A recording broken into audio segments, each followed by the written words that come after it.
E nós partimos da noção de integral superior e integral inferior. Quer dizer, nós temos uma função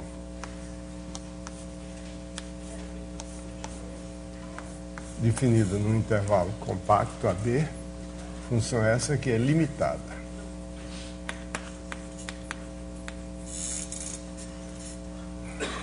Por exemplo,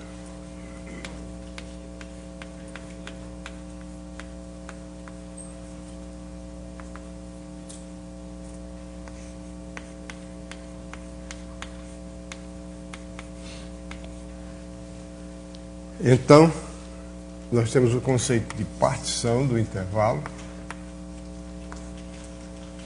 que é um conjunto, uma partição, um conjunto finito de pontos, numerado de tal modo de 0 até K, por exemplo, que 0 seja A, menor que T1.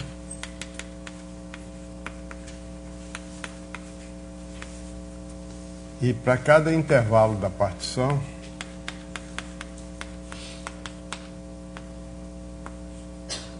nós temos o ínfimo de F em TI menos 1 TI, que a gente chama de MI minúsculo, e o sup de F no intervalo TI menos 1 TI, que nós chamamos de M maiúsculo índice I. E a cada partição nós associamos uma soma superior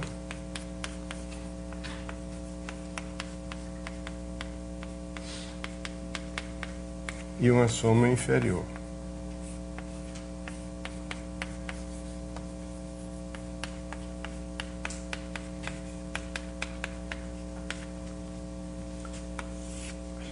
E em seguida, nós observamos que essas somas superiores e as somas inferiores são ambas limitadas. O limite, por exemplo, a soma superior, bom, isso aí, cada MI aqui deve ser menor do que ou igual a M.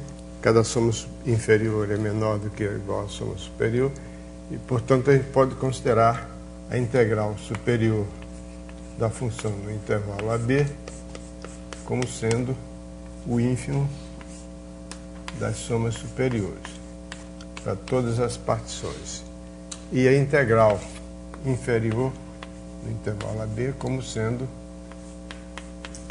o supremo das somas inferiores para todas as partições.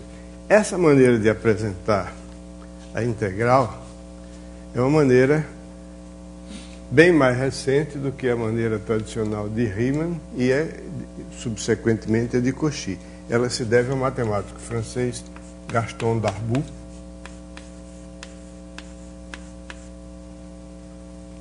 e tradicionalmente, não só tradicionalmente na história do desenvolvimento da noção de integral, mas ainda hoje as pessoas que utilizam a integral, quer na técnica, quer nas ciências, usam uma noção de integral que difere da maneira de aparecer. A mesma ideia, a integral é a mesma coisa. Agora, a maneira de apresentar é a seguinte: é chamada integral como limite de somas de Riemann.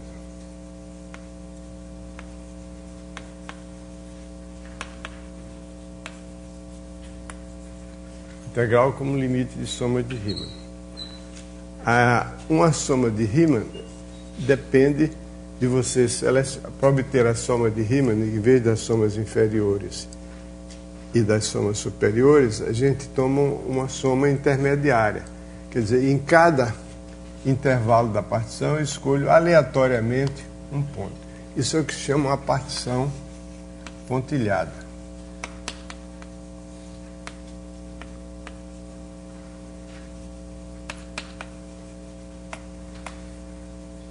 Eu vou indicar as partições pontilhadas com um asterisco. Então, ela é um par formado pelos pontos TI de uma partição e mais um pontilhamento, onde cada XI está compreendido entre TI e TI menos 1.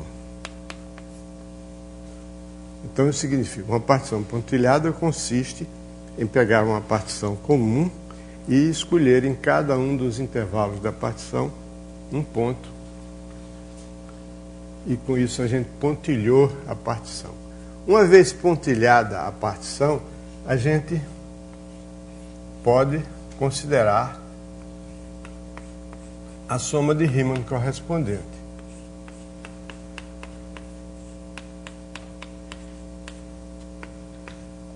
Podia chamar isso aqui de... Não pode chamar, é a soma de F, P. Isso corresponde geometricamente a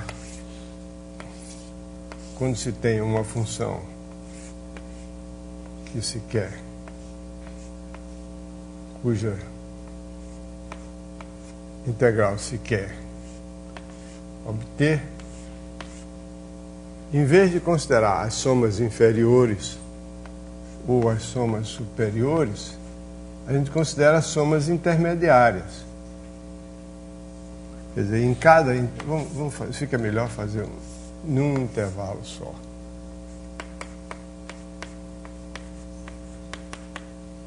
Aqui está a função. Então eu considero um ponto intermediário que se I e tomo, em vez da área do retângulo maior ou da área do retângulo menor, eu considero a área do retângulo intermediário. Isso determina a soma de Riemann. Uma soma de Riemann é associada a uma partição pontilhada. E a visão da integral, não só eu me referia à utilização desse modo de ver a integral, do modo que eu vou apresentar agora, como sendo uma coisa que é muito utilizada pelos engenheiros, físicos e outras pessoas que aplicam matemática, como também pelos próprios matemáticos profissionais.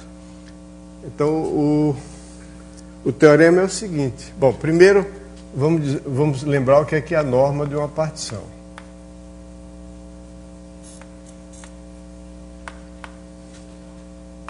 É o maior dos comprimentos dos intervalos da partição.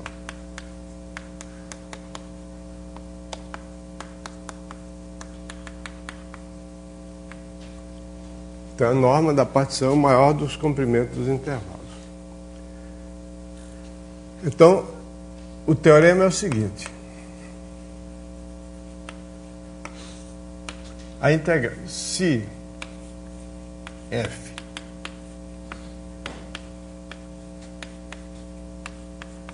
é integrável,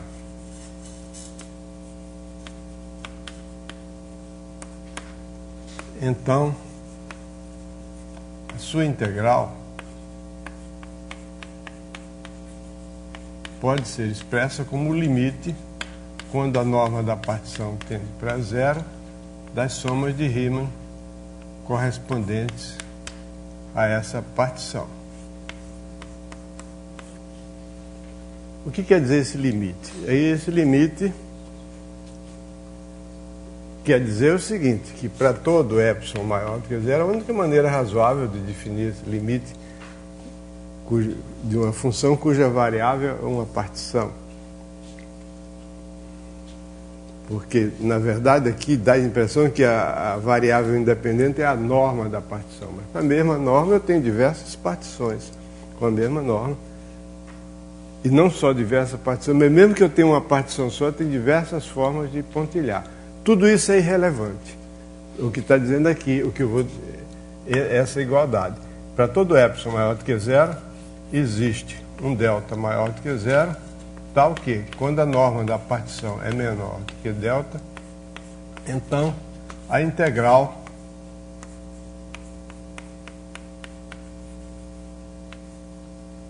difere da soma de Riemann correspondente àquela partição por menos do que epsilon. Aí vocês vão dizer, peraí, a soma de Riemann relativa àquela partição, não, isso aqui tem que ser acompanhado com uma frase adicional que diz, seja qual for a maneira de pontilhar a partição. Uma vez dado o epsilon, eu posso escolher o delta, tá ok. Para toda partição de norma menor do que delta, a soma de Riemann difere da integral por menos de epsilon, seja qual for o modo como eu partilho, como eu faça o pontilhamento, ok? Então esse é o teorema. Isso significa que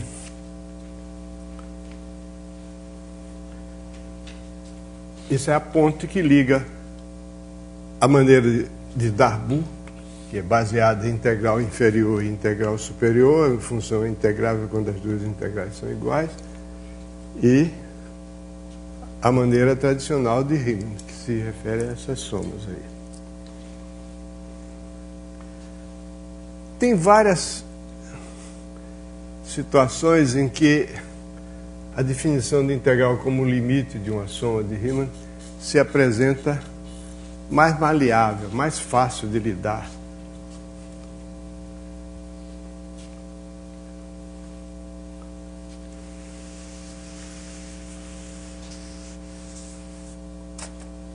Por exemplo, se você quer provar... Bom, isso tudo são coisas banais, mas que a integral da soma de duas funções é a soma das integrais, é só observar que se você tem uma soma de duas funções, então para toda partição pontilhada, isso aqui vai ser a soma das somas de Riemann correspondentes, para F e para G. Ficaria F mais G, então o limite da soma é a soma dos limites, é óbvio.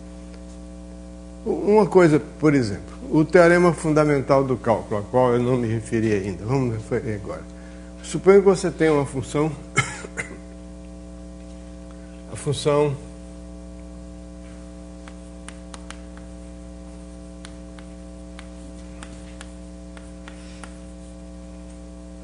com derivada.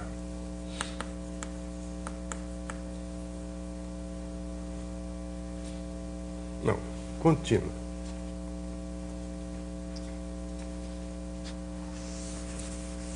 Basta isso.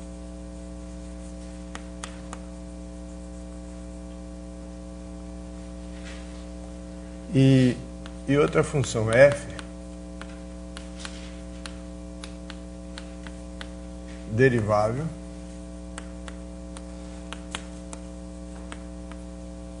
com f' x igual a f de x para todo x. Então, o teorema fundamental do cálculo diz que a integral de f minúsculo no intervalo AB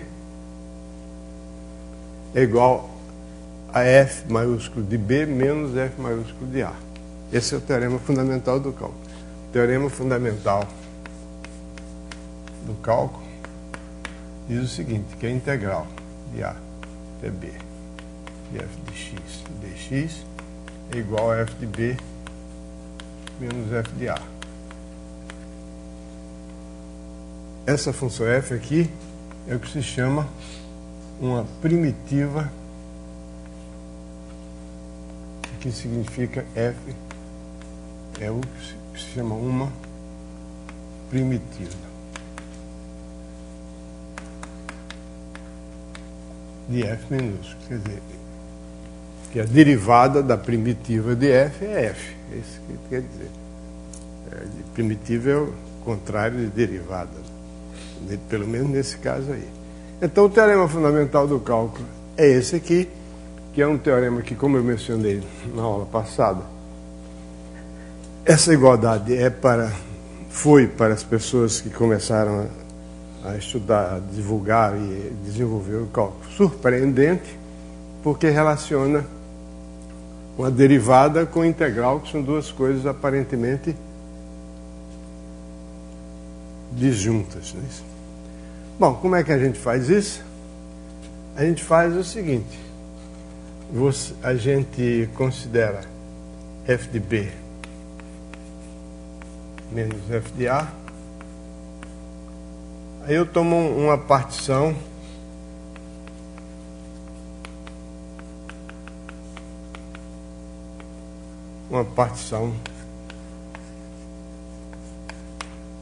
do intervalo AB. Então, desse modo, o T0 é o A e o TK é o B, como toda partição. Então, esse aqui pode ser escrito como soma de F de TI menos F de TI menos 1.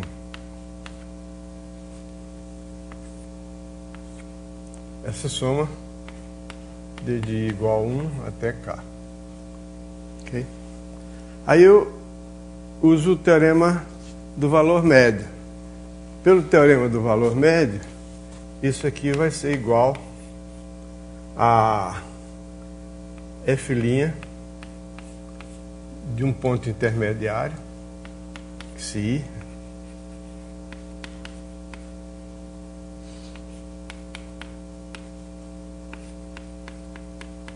vezes o comprimento do intervalo.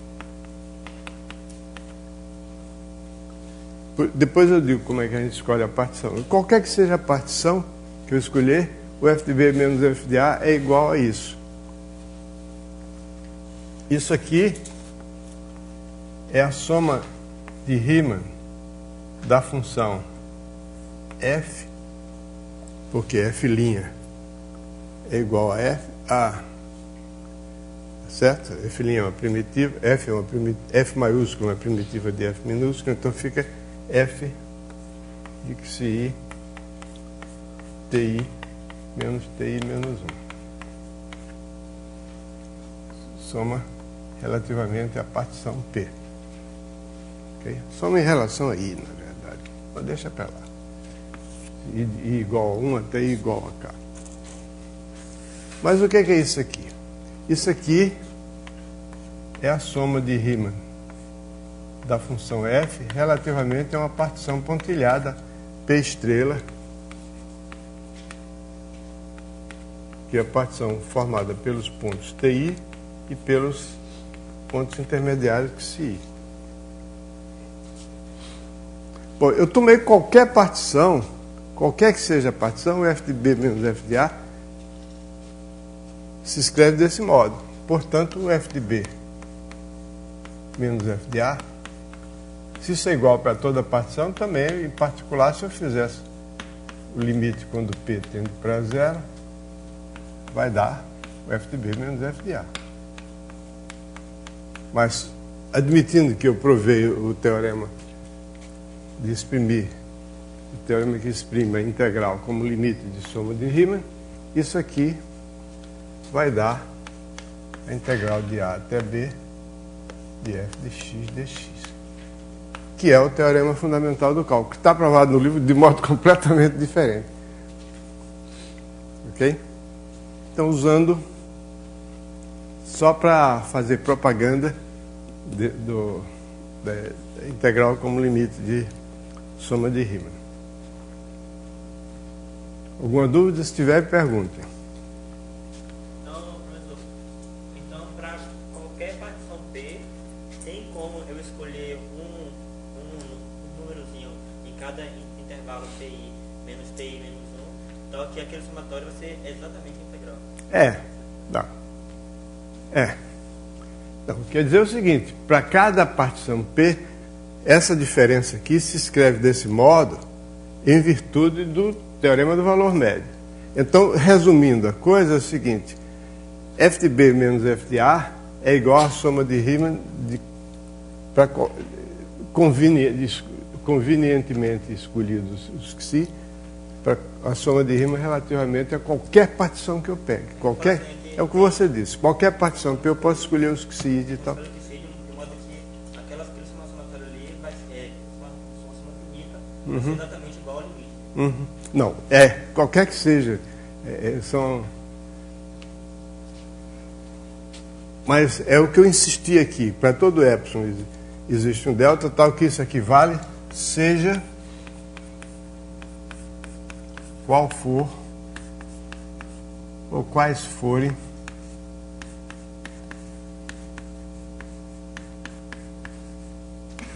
os XI que eu escolhi.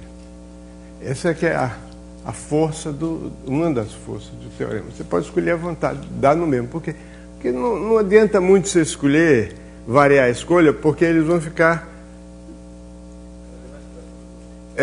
dentro de um retângulo cuja base vai ficando cada vez menor, então não tem para onde escapar, não.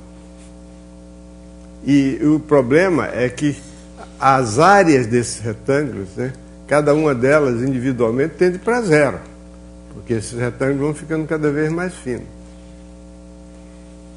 É um aspecto da questão que todo aluno de primeiro ano de faculdade, pelo menos no meu tempo, costumava querer ser mais esperto do que os outros e dizia o seguinte: considera uma circunferência. Aí você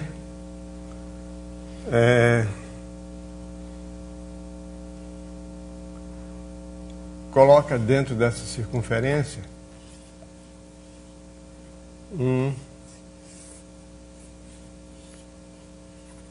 que eu chamo de polígono retangular. Você pode fazer isso de modo regular, de tal modo que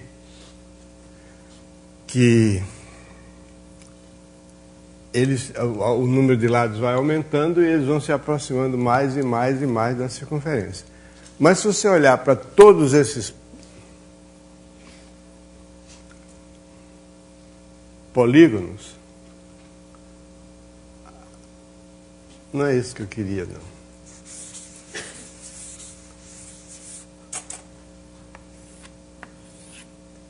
não. O negócio é o seguinte: pego uma circunferência e considero dentro dela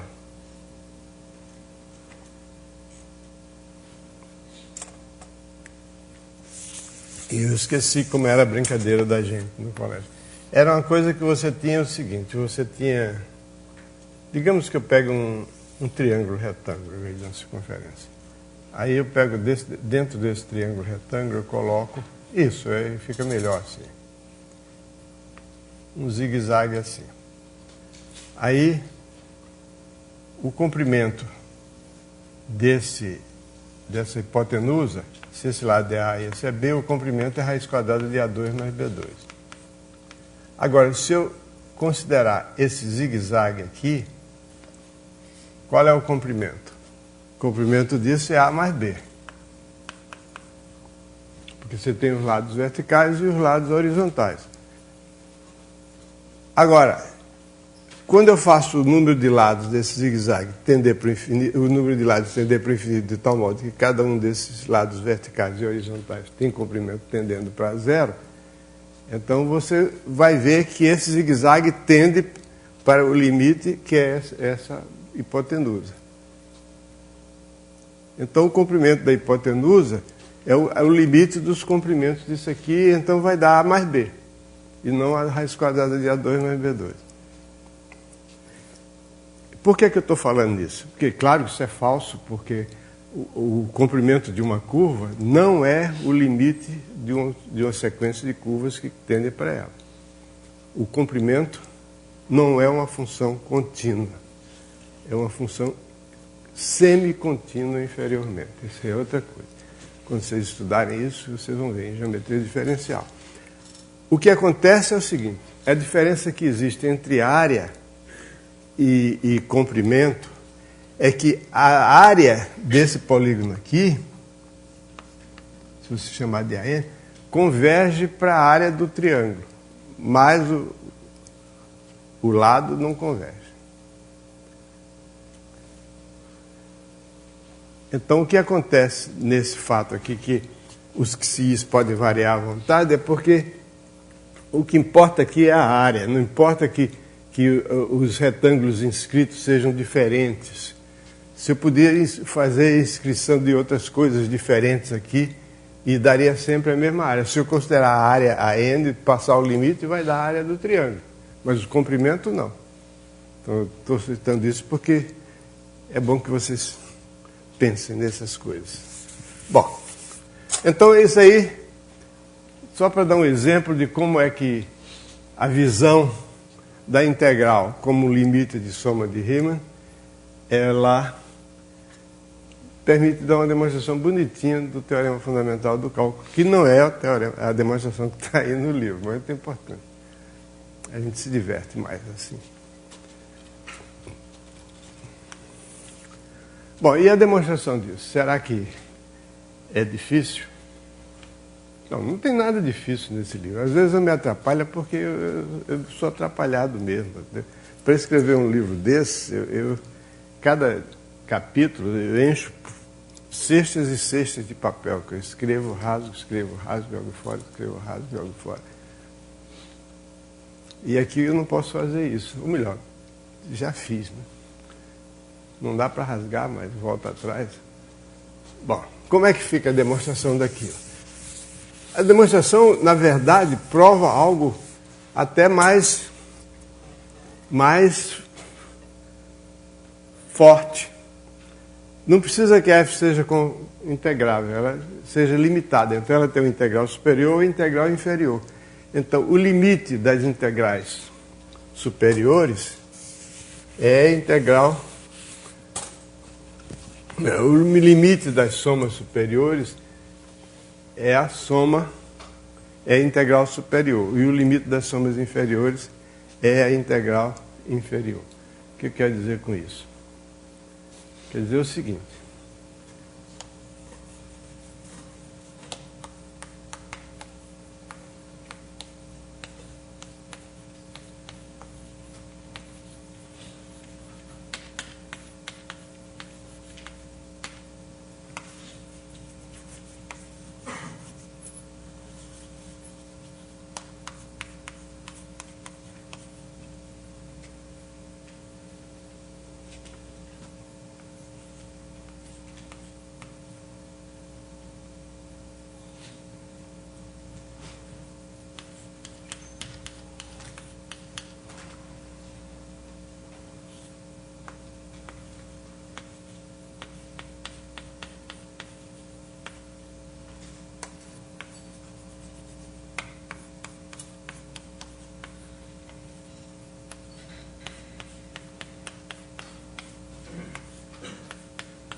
Então, o seguinte, a integral superior, que foi definida como sendo o ínfimo das somas superiores, é o limite das somas superiores quando a norma da partição tende para zero. E, de modo análogo, a integral inferior é o limite das somas inferiores. Eu vou provar, é claro, né? Não tem graça nenhuma ficar provando essas duas coisas, mas provar uma delas, a outra prova de modo trocando o maior por menor, ínfimo trocando por sup, etc. Então aqui nós temos as somas superiores, digamos que assim.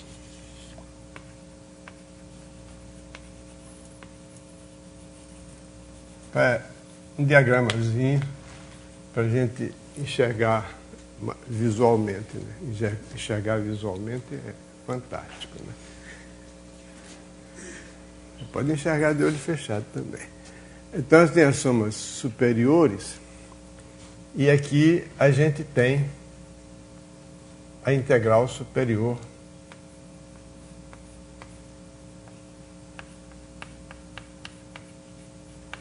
A integral superior é o ínfimo das somas superiores.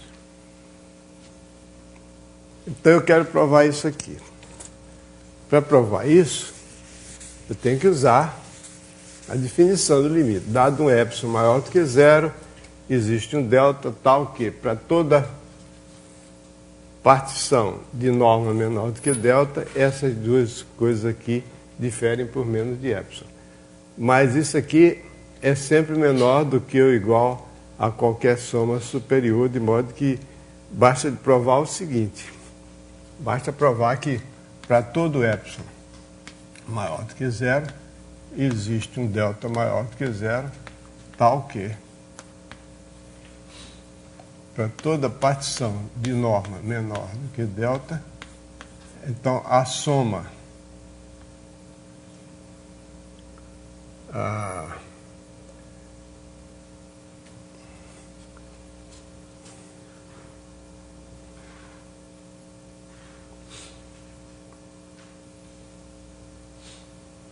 assim, a integral superior de f de x dx é menor do que ou igual à soma superior de f mais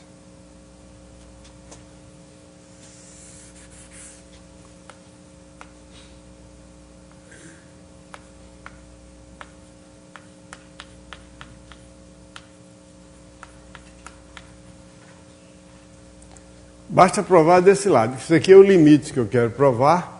Isso aqui é o limite mais epsilon. Eu tenho que botar menor do que o limite mais epsilon. Vou botar menor aqui.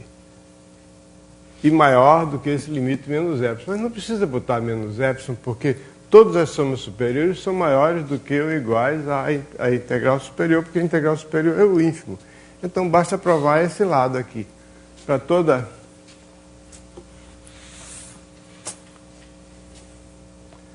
soma superior, que tem a norma menor do que delta, cumpre essa condição. Está claro isso? Então, isso aqui, provar isso é provar a primeira afirmação. E a segunda eu não vou provar mesmo, já disse. Porque é análoga, absolutamente análoga. Então eu vou mostrar que se eu tomar a integral aqui, que eu pretendo que seja o limite. Se eu somar um epsilon aqui, para toda norma, toda partição que tem a norma menor do que delta, a soma superior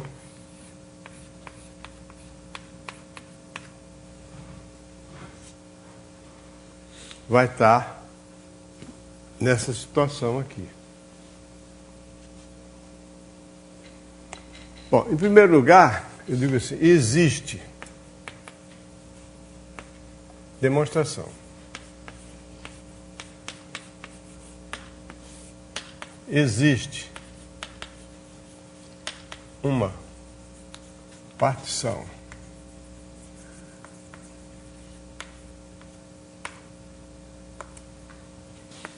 P0, que é T0, que é igual a A, menor do que T1, que é menor do que T7, que é menor do que Tn, que é igual a B.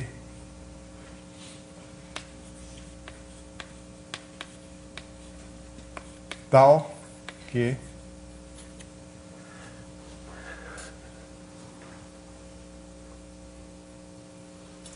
a soma superior de f relativamente àquela partição é menor do que a integral de A até B, integral superior de f de x dx mais epsilon. Isso aqui existe por quê? Porque essa integral aqui, ela é o ínfimo das somas superiores. Então, esse número somado com epsilon é um número maior do que o ínfimo das somas superiores. É maior do que a integral. Portanto, é maior do que o ínfimo. Se é maior do que o ínfimo, ele não é cota inferior. Não é cota inferior significa dizer que existe um elemento do conjunto, que é o conjunto das somas superiores, que é menor do que ele. Então, existe uma partição que está nessa situação aqui. Mas eu quero provar que para toda partição com norma menor do que um certo delta,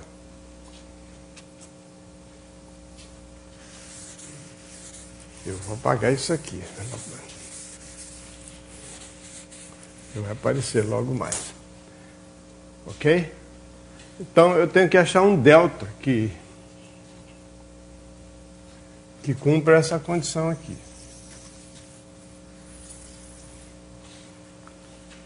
A minha função, eu vou fazer inicialmente, porque eu vou ter que, quando a gente tem desigualdades, que a gente é obrigado a fazer multiplicações com as desigualdades, é bom que os números sejam todos positivos, porque aí o produto de números positivos respeita as desigualdades. Então vamos supor, inicialmente,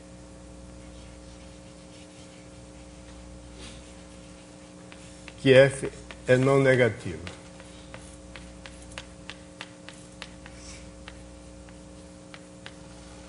Então, inicialmente, supor que f seja não negativo.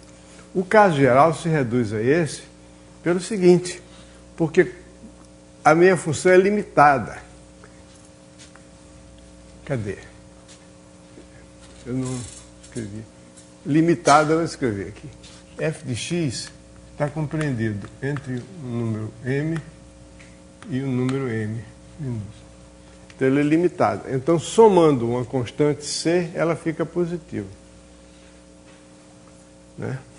Então, somando a constante c, ela fica positiva, eu recaio no caso de positivo, provo o teorema para positiva, mas a integral superior de uma função mais uma constante é igual à integral superior da função mais aquela constante vezes b menos a, que é o comprimento do intervalo. De modo que o caso f maior do que ou igual a zero cobre todas as possibilidades. Muito bem. Então, como é que eu vou tomar delta? Eu tenho o epsilon dado. O epsilon é dado, está dado aqui esse epsilon, pelo meu adversário. Eu tenho que escolher o delta. Então, tome delta positivo, naturalmente, menor do que epsilon sobre 2mn. No caso aqui, a f é maior do que ou igual a zero.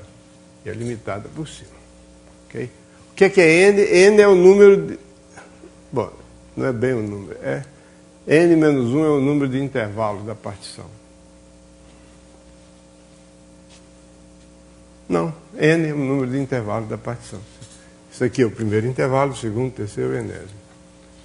N é o número de intervalos da partição. Então, toma esse delta aqui.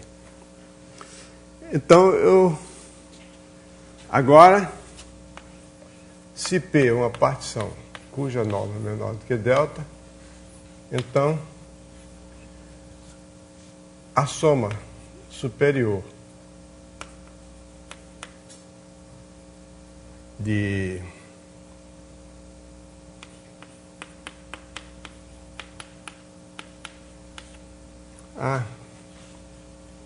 não vou chamar de T, porque T já chamei aquele termo na partição.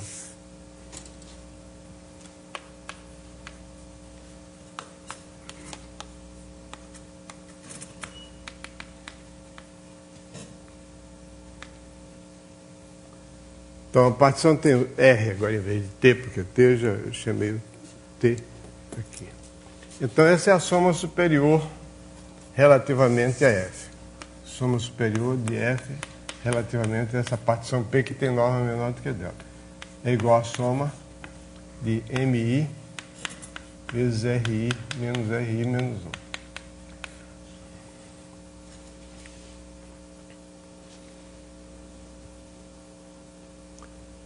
Então, eu divido essa soma em duas partes.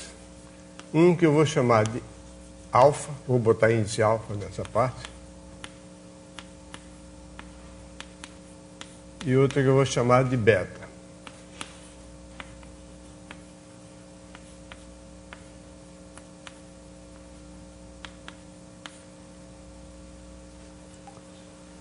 Eu chamo de alfa os intervalos, e o m-alfa é o sup da função desse intervalo aqui, r-alfa menos 1, r-alfa, contido em algum intervalo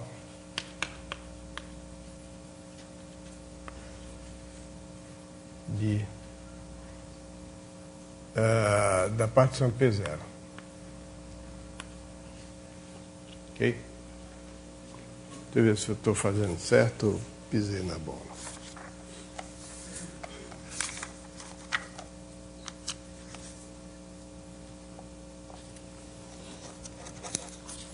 tá certo.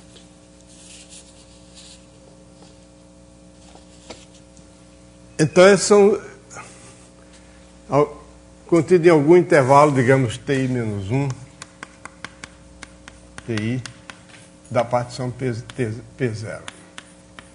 E vou chamar de R beta, menos 1, R beta, os demais. Quer dizer, os intervalos que não estão, são os intervalos da partição de P. Esses aqui são intervalos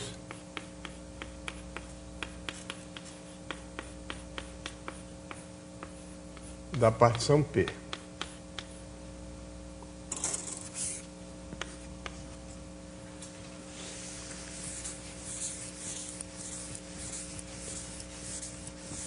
Intervalo da partição P.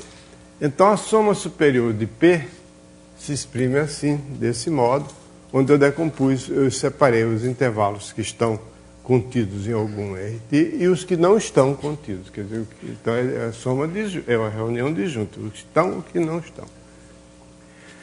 O que vai acontecer aqui é o seguinte.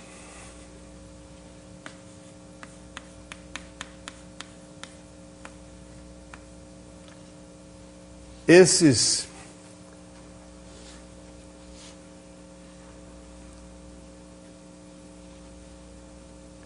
intervalos aqui, os MK, são todos menores. Ou melhor, a soma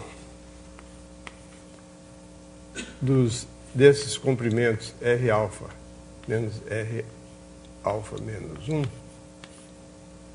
é menor do que se o R alfa está contido no intervalo aqui, então isso é menor do que TI menos TI menos 1. Porque todos eles estão contidos dentro desse intervalo TI menos 1, TI, e eles são disjuntos, porque são intervalos de uma partição. Então, a soma dos comprimentos dele é menor do que a soma de todos os comprimentos dos intervalos que contém. Então, a soma disso aqui vai ser menor do que B menos A.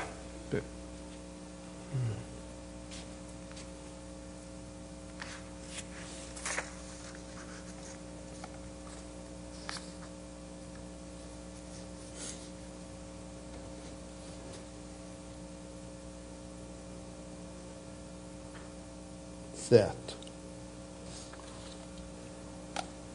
Certo.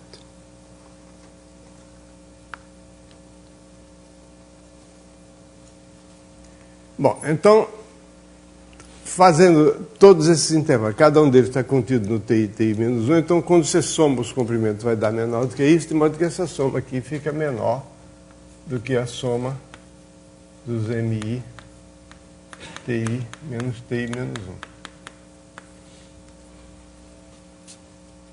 Não só a soma dos intervalos, dos comprimentos dos intervalos R alfa menos 1 R alfa é menor do que o intervalo todo, como cada M alfa é menor do que o MI correspondente. Quer dizer, eu estou sempre partindo do princípio de que o R alfa menos 1 R alfa está contido nesse TI menos 1 TI.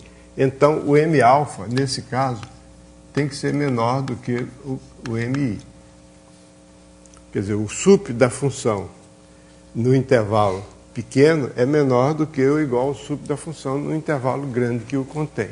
Então, isso é menor do que isso aqui, mais a soma dos M beta vezes R beta menos menos 1.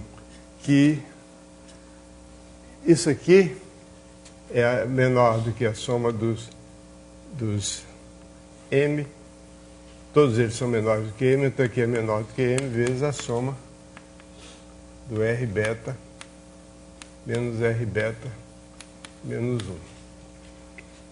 Mas cada um desses intervalos, R beta vezes R beta menos 1, está contido em algum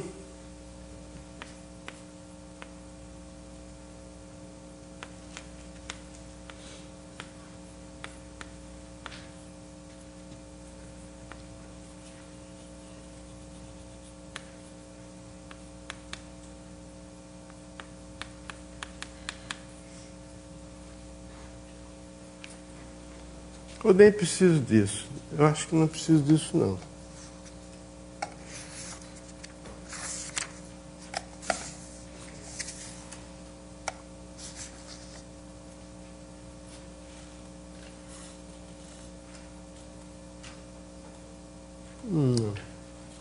Não, bobagem. Isso aí não. Isso aí ia atrapalhar. Isso aqui, todos esses M beta são menores do que M é o maior valor, e a soma dos R beta vai ser essa soma dos. Vou escrever aqui. Soma dos R beta menos R beta menos 1. Vamos olhar para essa soma aqui. Esses são intervalos da partição P. Todos eles têm comprimento menor do que epsilon. Todos eles têm comprimento menor do que epsilon sobre 2mn. Cadê onde é que eu pus o epsilon? Epsilon sobre 2mn. Ok? E não existe mais... essa aqui, a afirmação crucial é essa aqui. Não há mais do que n intervalos do tipo R beta menos 1 R beta. Essa aqui é a afirmação crucial. Não há mais do que n. O que é n? N é o número de intervalos da partição P0. Por que não há mais? Porque cada intervalo desse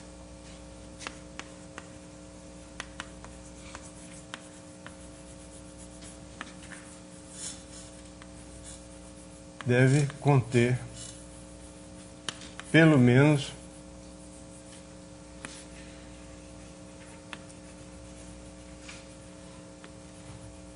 um TI.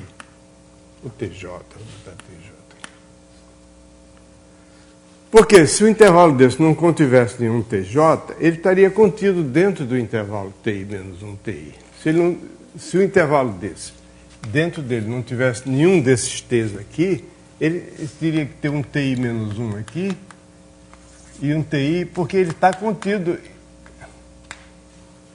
Porque a reunião dos TI menos 1T é todo o intervalo AB. Se não tem nenhum ponto aqui dentro que seja um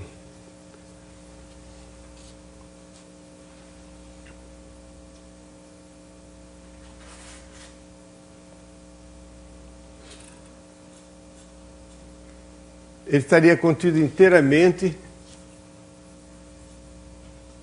no TI menos 1 TI. E que eu estou supondo que ele é o intervalo, os demais, quer dizer, os que não estão contidos em nenhum intervalo. Então tem pelo menos N deles. Então, logo, há, no máximo, N desses intervalos. Porque eles são disjuntos e cada um tem que conter um ponto daqueles TJ e só há N desses pontos, N mais um desses pontos, então ele tem que ser, no máximo, N desses intervalos. Só há N intervalos. Então, no máximo, N. Então, essa soma aqui vai ser uma soma aqui menor do que a soma de F relativamente à partição P, mais M vezes soma M vezes a soma de N intervalos desse tipo, que vai ser N sobre 2mn. Então, cancela esse com esse ali, cancela esse com esse ali, isso aqui fica epsilon sobre 2.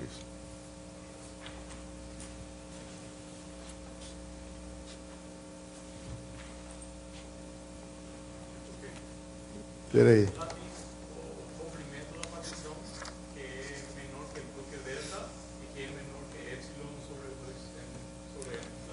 Como é que é? Acima tem. Tome delta menor do que epsilon Ah, sobre 2. faltou botar o epsilon aqui. Então, na verdade,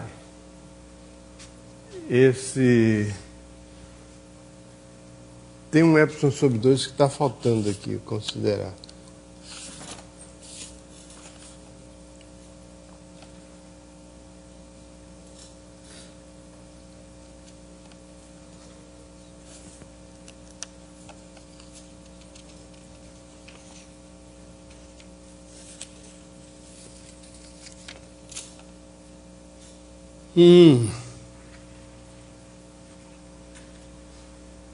Isso aqui é T0.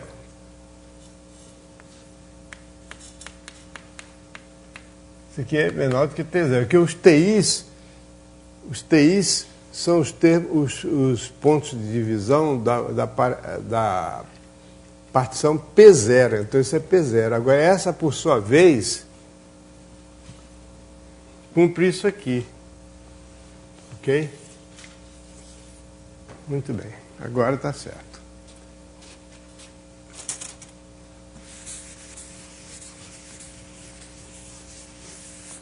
Então, S, quando a norma de P é menor do que delta, então a S, F, P é menor do que ou igual a S, F, P0 mais epsilon sobre 2. Isso aqui, essa é a soma superior relativamente à partição P0, mas agora, por sua vez, essa soma aqui é menor do que ou igual à integral superior de f de x dx mais epsilon sobre 2 mais epsilon sobre 2. E eu aproveito para corrigir aqui. Isso aqui eu devia tomar epsilon sobre 2. E não faz mal. Quando a gente está fazendo essas contas, a gente chega no final, a gente não sabe qual é menor do que quanto. A gente deixa em aberto. Epsilon dividido por alguma coisa. Aí você, no fim, vê o que é que precisa. Aí tem que ser dividido por 2. Porque isso aqui é o número que o seu oponente, o seu adversário, lhe dá. E você quer superar. Então você diz, você me deu epsilon? Tudo bem, eu vou fazer mais do que isso. Vou obter epsilon sobre 2. E aí, no fim, dá epsilon sobre 2 mais epsilon sobre 2. Então, o que é que isso prova? Isso prova que as somas superiores, cujo ínfimo era a integral superior, na verdade, o limite das somas superiores é igual à integral superior. Do mesmo modo, e repito mais uma vez, o limite das somas inferiores é igual à integral inferior. Agora, o teorema final é esse. Se f é integrável,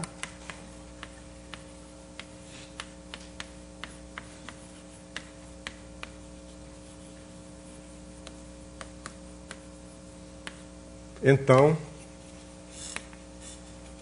o limite das somas de Riemann em relação a qualquer partição é igual à integral.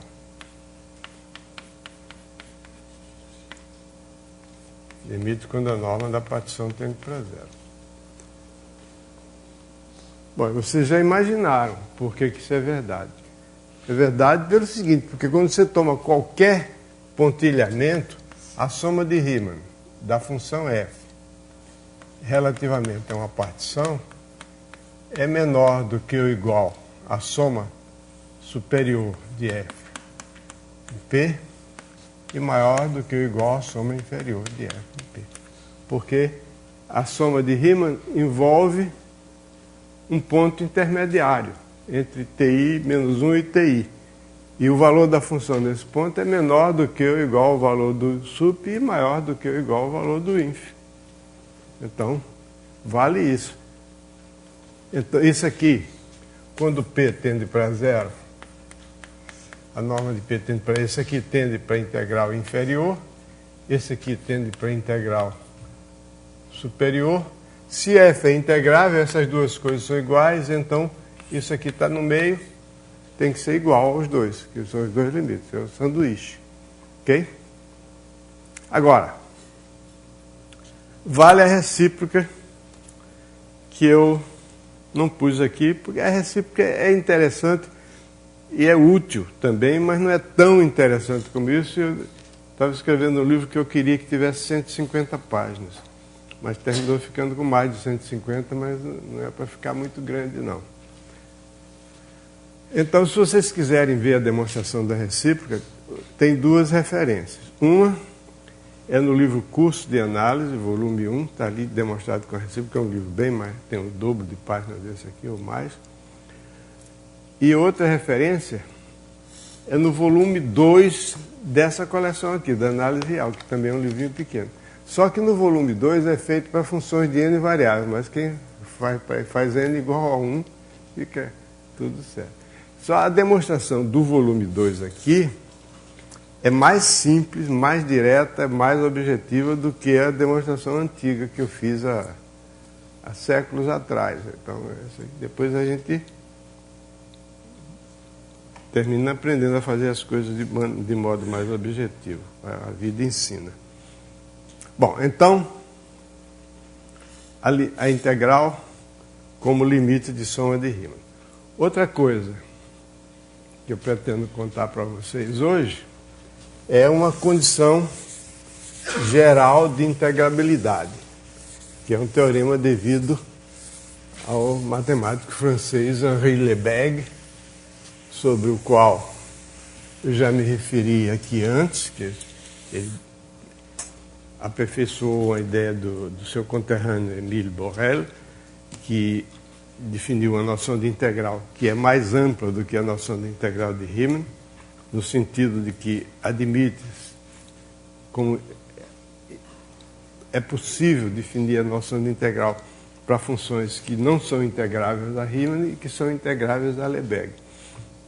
Mas ele tem esse critério, que é um critério extremamente útil, de dizer o seguinte, que se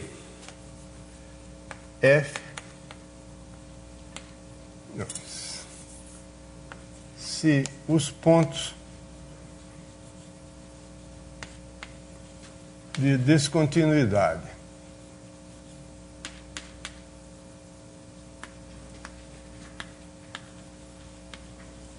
da função limitada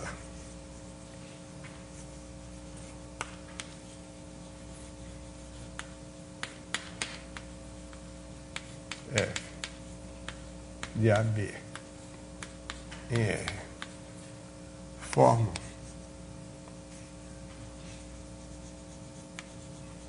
um conjunto D de medida nula,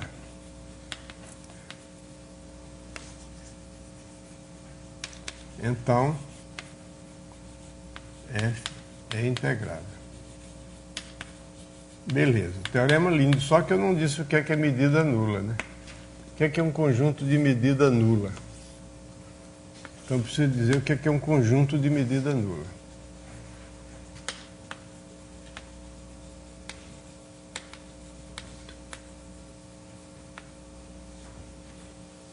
Noção de conjunto. Existe a noção de medida de Lebesgue de um modo geral, mas a gente só precisa saber o que é um conjunto de medida nula. Um conjunto de medida nula é um conjunto cujo comprimento é pequeno. É zero, na verdade. Significa o seguinte, é um conjunto de medida nula, significa que para todo epsilon maior do que zero, existe uma cobertura X enumerável, só deixar bem claro,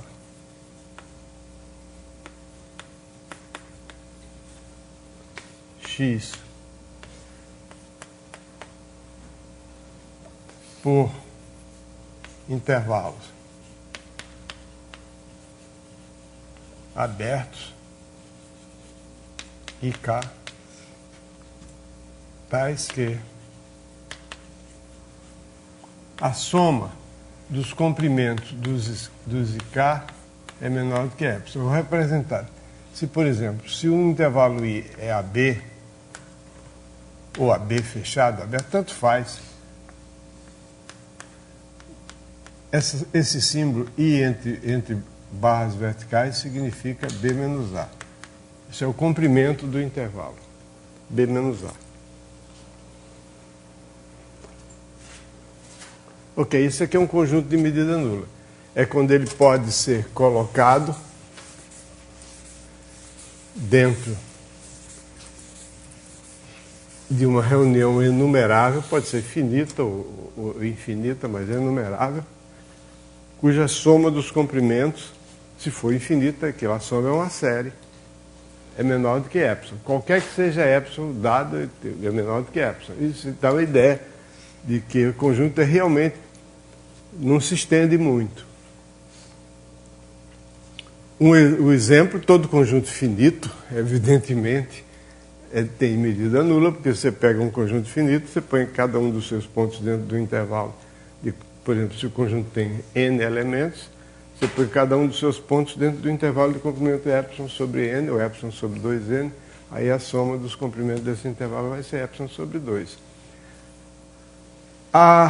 Todo conjunto enumerável tem medida nula.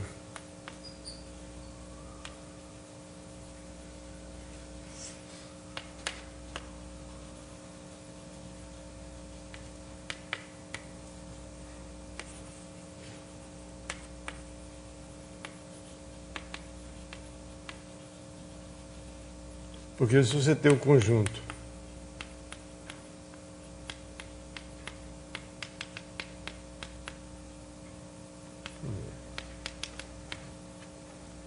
se for finito, beleza, não tem problema.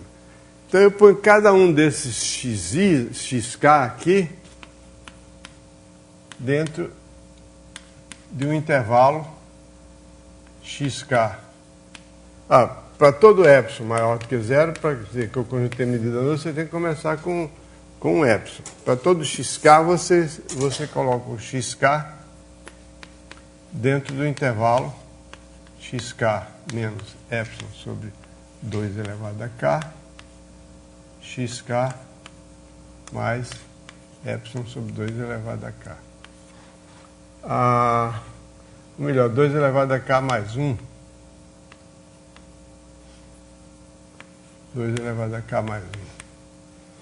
Porque aí esse intervalo, ik, o comprimento dele vai ser epsilon sobre 2 elevado a k mais 1, mais epsilon sobre 2 elevado a k mais 1, que é epsilon sobre 2 elevado a k.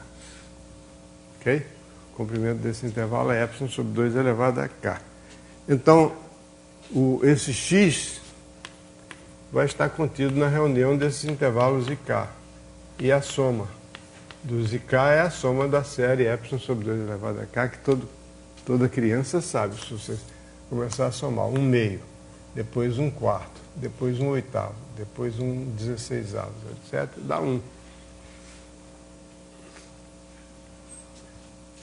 Portanto, essa soma aqui é igual a epsilon. Então você põe menor do que epsilon sobre 2 elevado a k, dá menor do que epsilon. Todo conjunto enumerável é um conjunto de medida nula. Mas será que os conjuntos de medida nula são todos somente os conjuntos enumeráveis? Não, o conjunto de Cantor tem medida nula. Por que o conjunto de Cantor tem medida nula?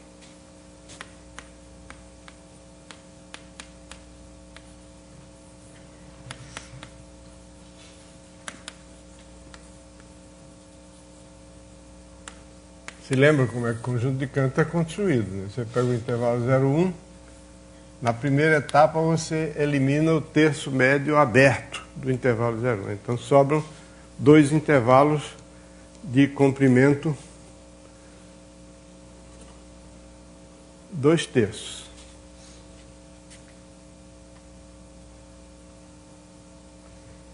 Depois você elimina o terço médio de cada um, de 2 intervalos de comprimento 1/3, de modo que os dois juntos dá 2/3. Depois você elimina o terço médio de cada um deles, você fica com 4 intervalos, cada um deles de comprimento 1/9, de modo que a soma aqui vai dar 2/3 ao quadrado. A soma dos comprimentos desses intervalos. e assim por diante. Na enésima etapa da construção do conjunto de Cantor, o conjunto de Cantor vai estar contido numa reunião de 2 elevado a n intervalos, cada um deles tem um comprimento a 1/3 elevado a n. Então a soma total vai dar 2/3 elevado a n. Então o conjunto de Cantor, para cada n, ele está contido numa reunião de intervalos, de um número finito de intervalos, que hoje a soma dos comprimentos é igual a 2/3 elevado a n. Ok? Para cada n. Então, 2/3 elevado a n, quando eu tomar n suficientemente grande, 2/3 elevado a n fica tão pequeno quanto eu desejo. Então, o conjunto de Cantor pode ser colocado na reunião de um número finito de intervalos, cuja soma dos comprimentos dá menor do que epsilon, desde que eu tome o n suficientemente grande.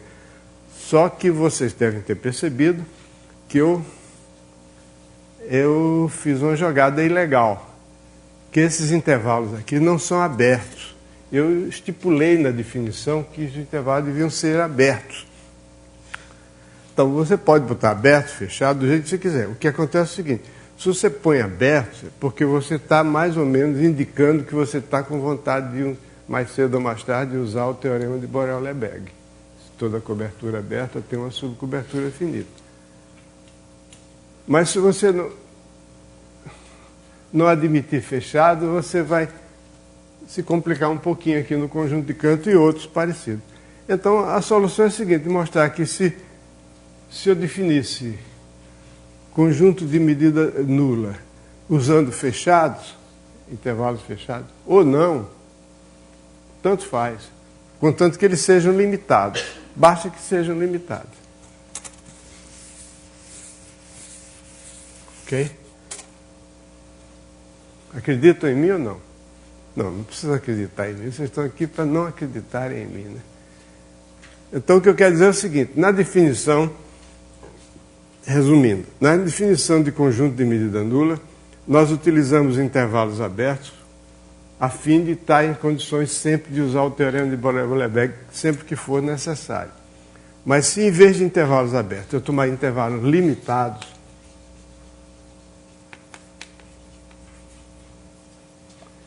dá o mesmo.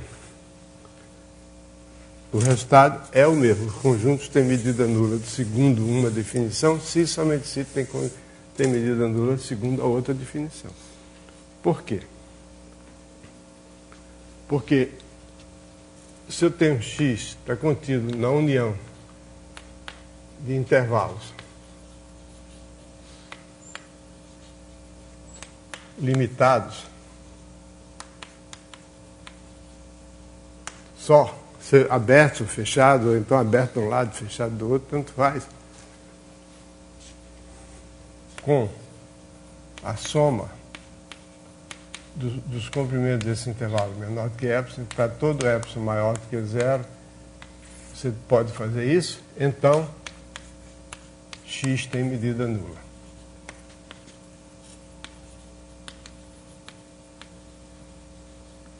De acordo com a definição. Quer dizer, se for possível fazer isso com intervalos fechados ou semi-fechados, ou o que queira,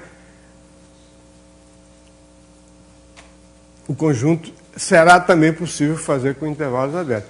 Porque é só você colocar cada intervalo desse dentro de um intervalo aberto.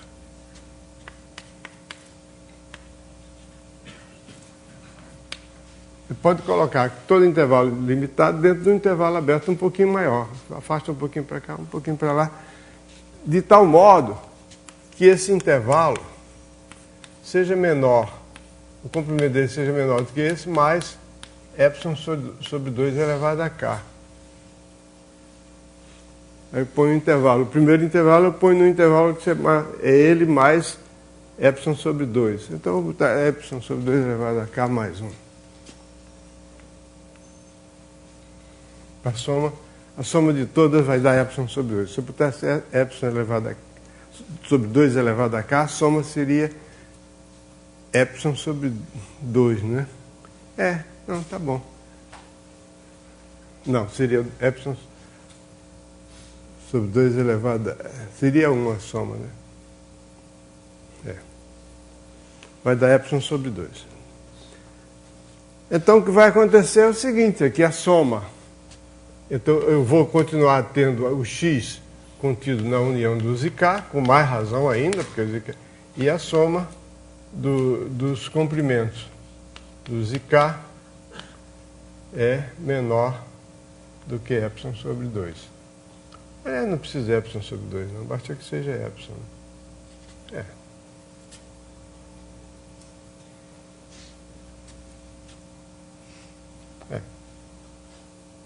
Não.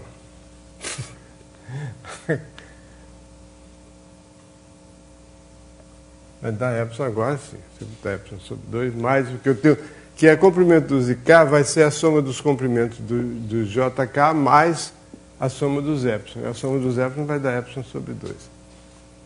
Então, bota aqui epsilon sobre 2.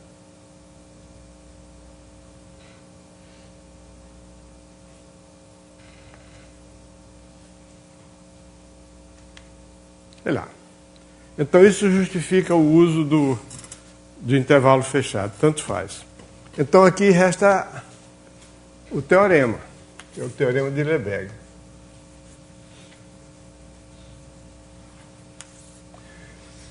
Novamente, aqui vale a recíproca. Mas a recíproca é que se a função for integrável a Riemann, só pode ser integrável a Riemann se os seus pontos de descontinuidade formarem um conjunto de medida nula. Que eu não demonstro aí nesse livro, demonstro no outro. Porque essa é a parte mais útil. Mas a outra também é útil, mas essa é mais útil. E a outra é um pouquinho mais enrolada. Não, é só para não ficar muito grande. Bom, então vamos provar esse teorema aí, que é um critério. Que tem um corolário interessante aí. Vamos ver o corolário. É sempre bom a gente fazer propaganda do teorema dando uma consequência dele que seja, por exemplo, corolário. Toda função monótona limitada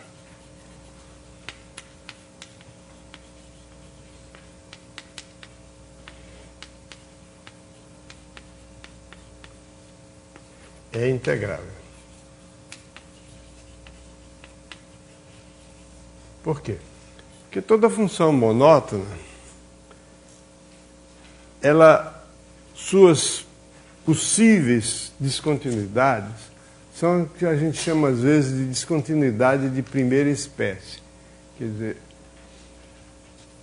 são descontinuidades assim desse tipo. O limite à direita é diferente do limite à esquerda, mas existem sempre os limites laterais de uma função monótona quando ela é limitada. Não tem uma função monótona, a descontinuidade de segunda espécie seria uma descontinuidade assim, como aquela típica do seno de 1 sobre x. Tá? Então, toda função monótona só possui descontinuidade de primeira espécie. E as descontinuidades de primeira espécie, ou seja, onde existem os limites laterais, associadas a essas descontinuidades, a gente tem os saltos da função. A função é monótona. Então, eu tenho um salto aqui, tem outro salto aqui. E assim por diante. Esses saltos formam intervalos 2 a 2 disjuntos. Intervalos,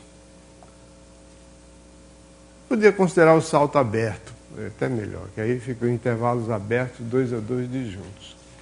Disjuntos porque a função é monótona, então está crescendo, não pode mais voltar. Então esse salto aqui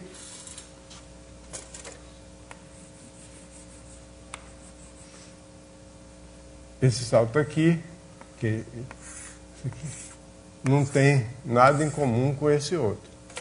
E toda coleção de intervalos 2 a 2 disjuntos é uma coleção enumerável.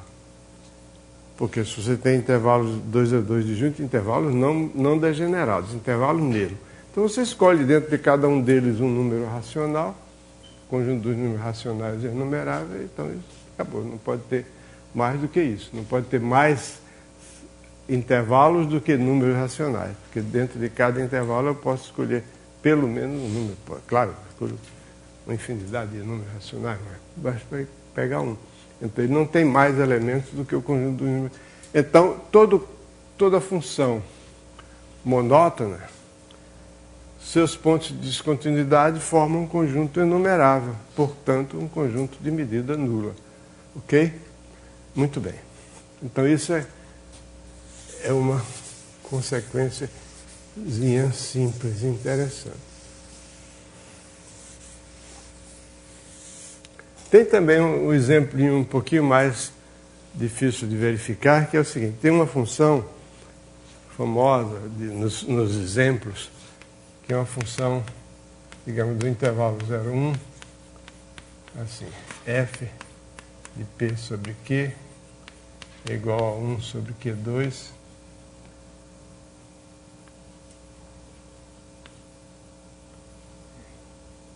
f de 0 igual a 0. Isso aqui é só para completar, porque p sobre q só tem sentido se o p sobre q não for 0, se o q não for 0. E f... Bom, isso aqui supondo que p sobre q é uma fração irredutível. E f de um número irracional é 0. Essa função é contínua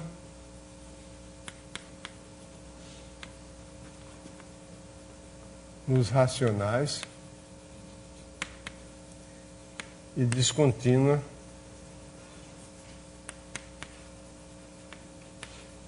nos irracionais.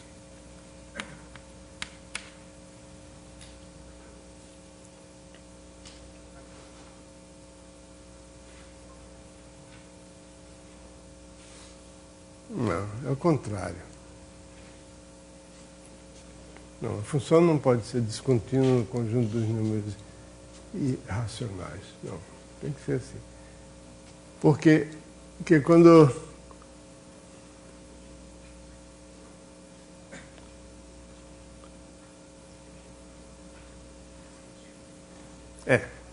É isso aí. Ela é contínua nos racionais e descontínua nos irracionais. Que ela é descontínua nos irracionais é muito...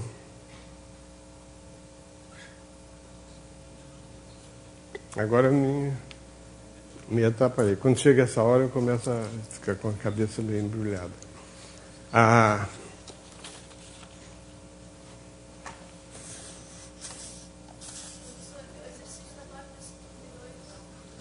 Fala alto, por favor. É o exercício da página 132.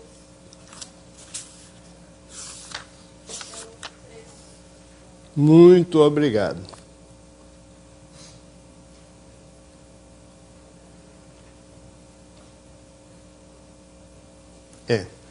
Ela é contínua nos números irracionais. Então é o que eu disse. Não, é contínua nos irracionais.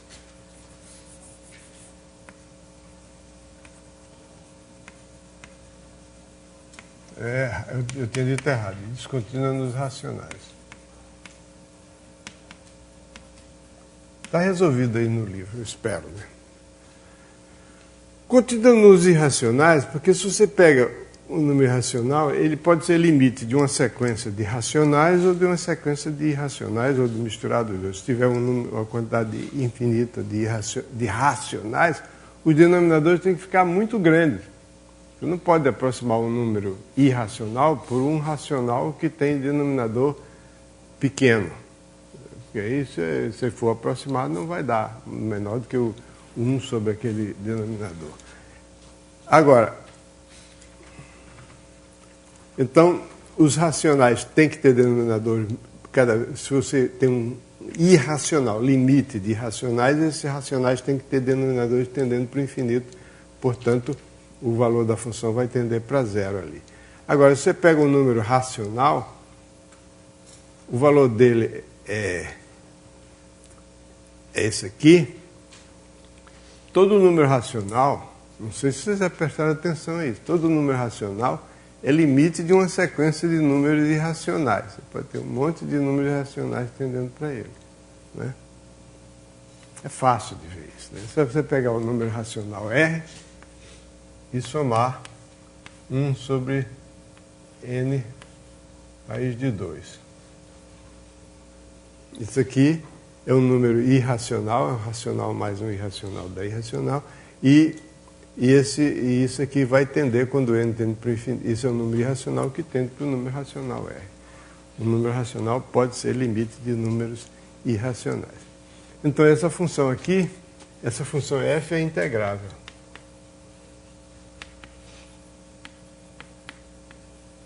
Porque o conjunto dos pontos de descontinuidade dela é um conjunto enumerável. Eu estou conversando fiado e não provei ainda o teorema. Então a função é integrável. Então, para provar que essa função é integrável, eu tenho que mostrar que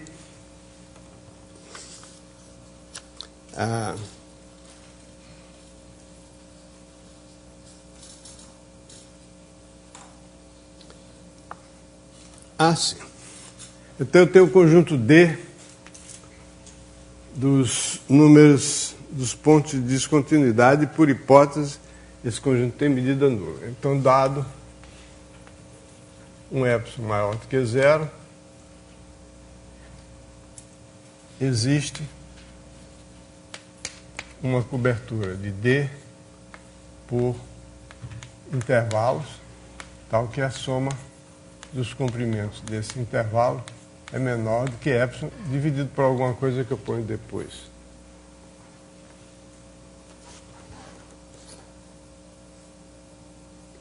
Eu vou pôr logo, está aqui, eu vou copiar. Epsilon dividido por 2 sobre K. Onde K é a oscilação da função.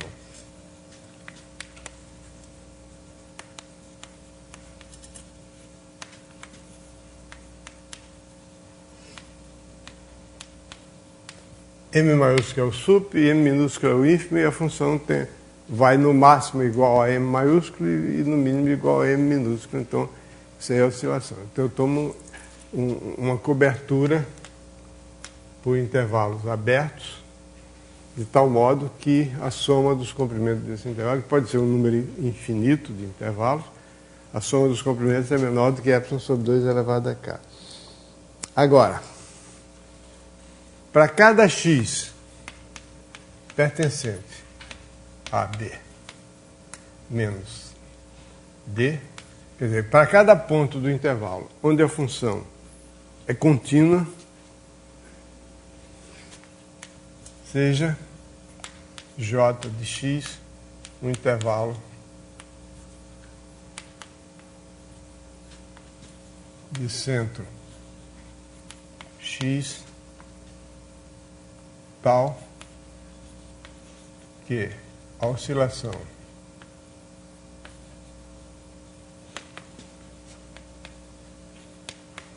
de f em j de x é menor do que um epsilon dividido por alguma coisa, que depois a gente, no fim, termina descobrindo o que é, mas epsilon sobre 2b menos a.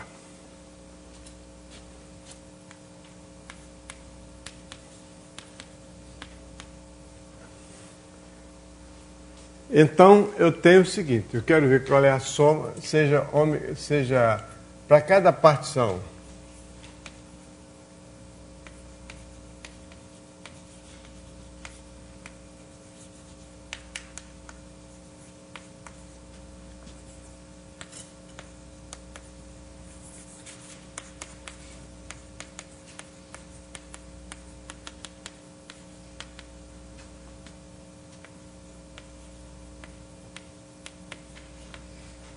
seja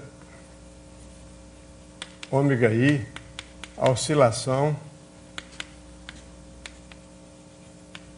de F no intervalo, tanto faz aberto como fechado, é a mesma coisa, TI menos 1 até TI. A oscilação significa a diferença entre o máximo e o mínimo da função ali. Então, ômega zero. Então, eu vou escrever a soma superior de F relativamente a essa partição menos a soma inferior vai ser a soma de ômega I TI menos 1. Ok?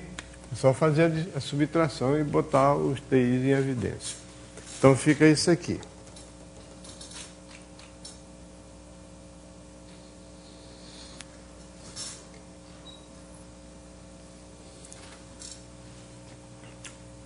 O ponto é o seguinte. Eu quero mostrar que, dado um epsilon, eu posso escolher uma partição de modo que isso aqui, essa diferença seja pequena, para mostrar que existem partições para os quais a diferença entre a soma superior e a soma inferior é tão pequena quanto eu deseje. Com isso, mostra que o sup das somas inferiores é igual ao ínfimo das somas superiores.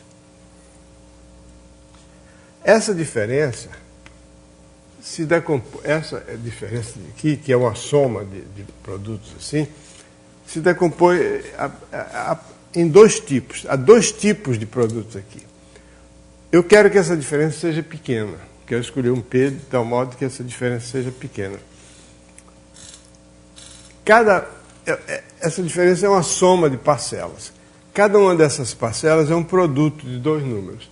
Um produto pode ser pequeno por dois motivos. Ou porque o primeiro fator é pequeno e o outro é limitado, que é sempre, porque esse primeiro fator é pequeno e esse aqui é limitado, porque cada um desses fatores aqui é menor do que B menos A. E esse fator aqui é pequeno em alguns casos. Então, você pode ter duas situações. Ou esse fator é pequeno, ou esse fator é pequeno. Quer dizer, o do ômega I é pequeno perto dos pontos onde a função é contínua. Aí o ômega I varia pouco. A função é contínua, você tem num ponto, o que está próximo dele, a oscilação é tão pequena quanto você queira.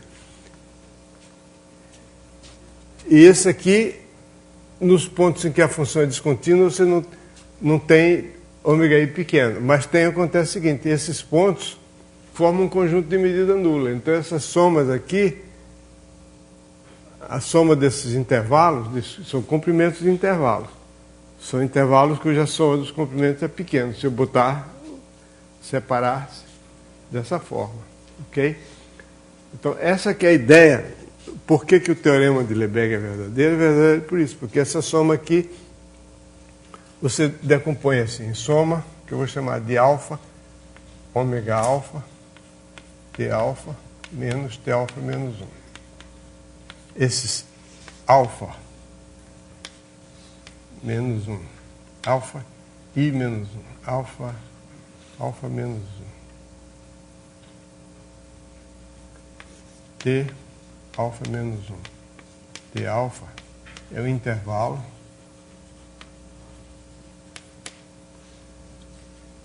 onde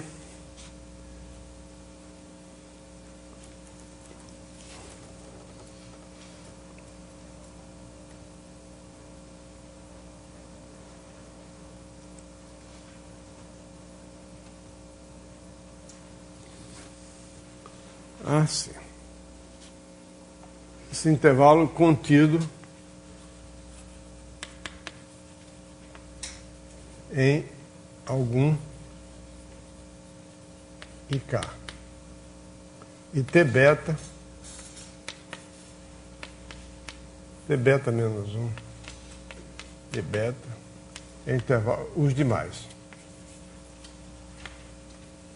Deixa eu observar.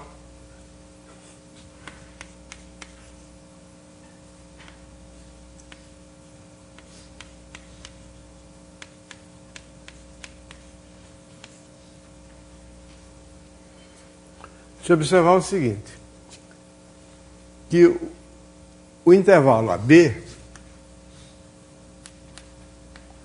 está contido na reunião de todos os Is com todos os J's. Que os Is cobrem D e o J cobre os pontos de, de AB menos D. Então, pelo teorema de Borel-Lebesgue, o intervalo AB pode ser escrito como uma reunião de intervalos. Aqui eu vou usar M já é uma letra que eu já usei.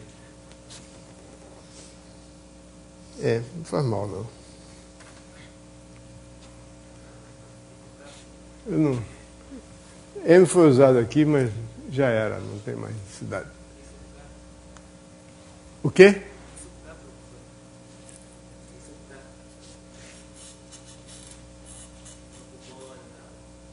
E sub K onde? Não.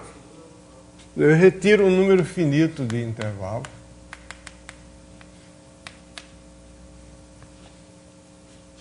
Ok? Então, anote que esse Mzinho daqui já desapareceu e só interessa o K.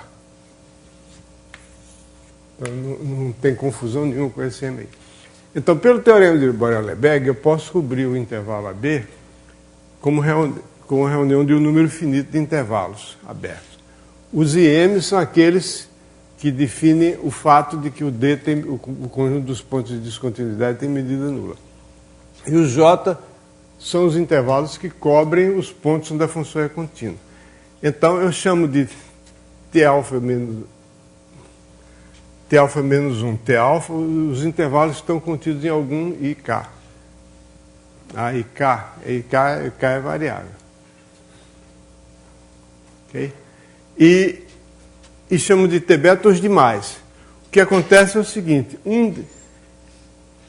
agora eu vou fazer uma partição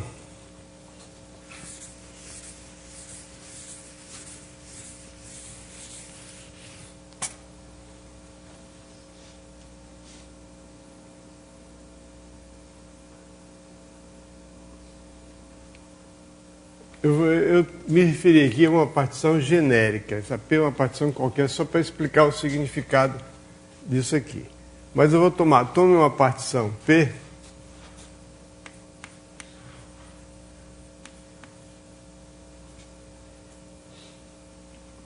de tal modo que a minha ideia está fixada aqui nisso. Quando você toma uma partição qualquer, essa soma se decompõe em duas partes. Uma parte em que os intervalos estão contidos em algum IK, portanto a soma dos comprimentos desse intervalo é pequena. E o ômega alfa é limitado por K, maiúsculo. E essa outra soma aqui tem um ômega beta que é pequeno, e esse aqui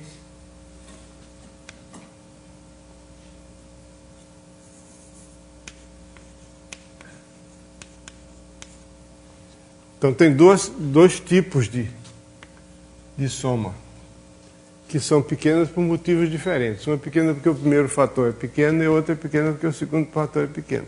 Então, vou tomar uma partição P.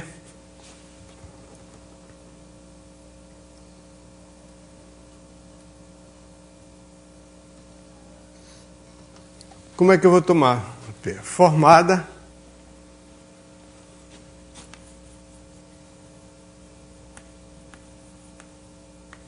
pelos pontos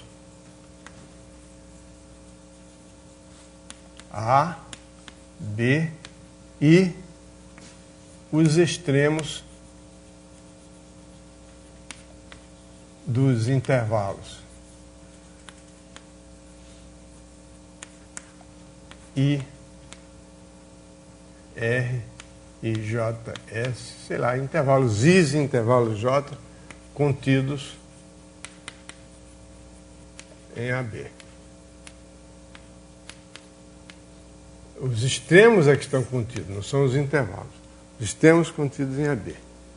Então você tem o AB está coberto, o AB está coberto pelos IK e pelos JX.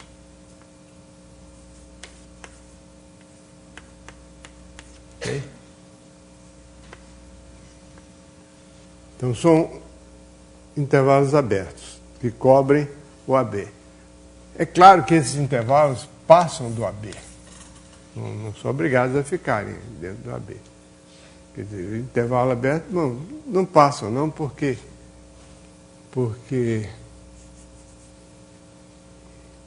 a função só está definida no intervalo AB. Então, eu vou pegar o seguinte. Você tem aqui um IK, um intervalo do tipo I, um intervalo do tipo J e um intervalo do tipo I de novo. O que quer dizer isso? O intervalo do tipo I é o intervalo que faz parte dessa coleção cuja soma dos comprimentos é pequena. O intervalo do tipo J significa o intervalo dentro do qual a variação da função é pequena. Os ômega I são pequenos. Então, eu pego os pontos finais desses intervalos todos que estejam contidos em AB. Não, todos eles estão contidos em AB. Não, porque eu tomei o D, espaço em AB, sim, passo. Muito bem. Então, isso forma uma partição. Então, essa partição, agora, para elas você tem dois tipos de intervalos, né? Aqueles que estão contidos em IK e os demais. Os demais é o seguinte, eu posso fazer a seguinte observação. Todo intervalo. Sim, eu vou chamar de R.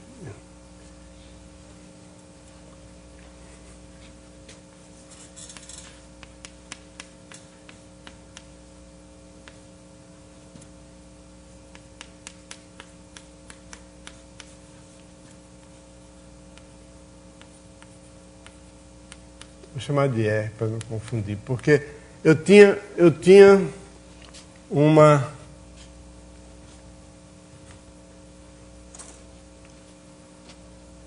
partição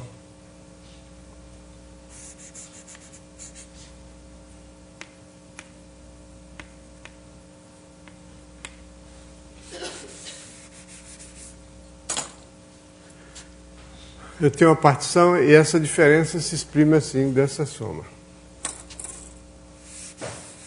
Não vou decompor, não. Agora que eu vou decompor em duas partes. Esse aqui mais esse aqui. Qual é a observação fundamental? Então, esses são os intervalos. Os alfas são os intervalos que contidos em algum TI menos 1 TI. E os R betas são os demais.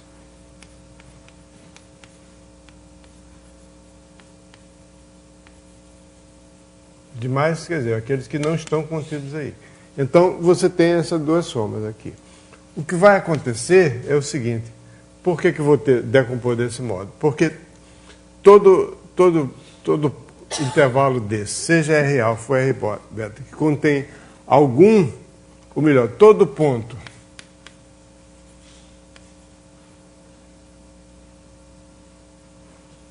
de AB, veja bem, agora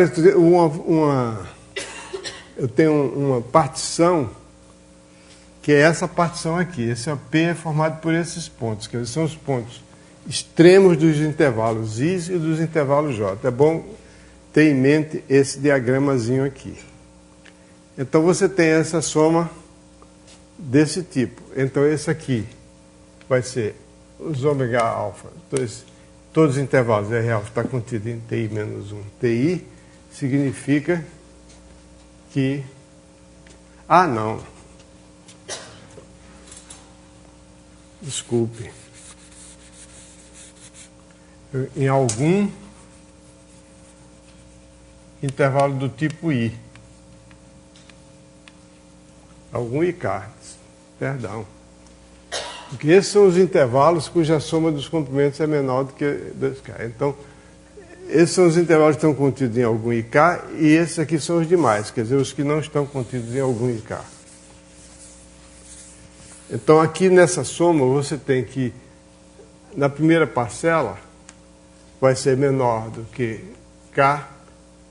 K é aquele ponto aqui, aquele número ali, vezes a soma dos R alfas.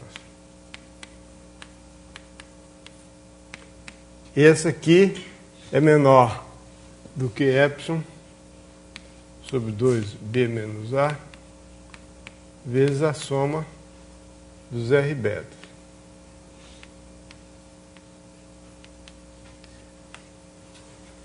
Mas acontece que a soma dos intervalos do tipo R beta é menor do que b menos a, porque são intervalos da partição P. Então isso aqui vai dar menor do que K vezes a soma dos R alfa menos 1 menos R alfa.